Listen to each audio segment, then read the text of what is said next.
அப்படி அம்பேத்கர் என்ன சாதித்தார் என்று எல்லாம் நீங்கள் கேட்கலாம். எதுவுமே சாதிக்கவில்லை என்று நாம் சொல்ல முடியாது. ஆனால் ஒன்று சொல்கிறேன், இந்த நாடு ஜாதி அடிப்படையிலே பிளவுண்டு ஜாதிக்கு ஒரு நீதி என்ற இடத்திலே நூற்றுக்கணக்கான ஆண்டுகள் இருக்கும் பொழுது ஒரு அரசியல் சட்டத்தை தயாரித்தார்கள். இதைத்தான் நம்முடைய எதிர்க்கட்சி தலைவர் ராகுல் காந்தி எல்லா இடத்திலும் காட்டுகிறார்கள். ஒரு சிறிய சிவப்பு புத்தகம், இந்தியாவுடைய அரசமைப்பு சட்டம்.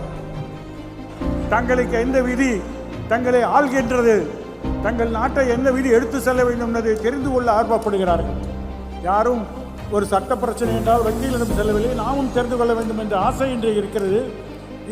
இந்த சட்டத்திலே 15வது பிரிவிலே என்ன சொல்லியிருக்கிறார் என்றால், மதத்தின் பேரிலோ சமயத்தின் பேரிலோ மொழியின் பேரிலோ நிறத்தின் பெயரிலோ அல்லது இவையெல்லாம் சேர்ந்த ஒரு கலவையின் பெயரிலோ இந்த அரசு யாரிடமும் வேறுபாடு காட்டாது என்ற ஒரு பெரிய அரிய உரிமையை கொடுத்திருக்கிறார்கள்.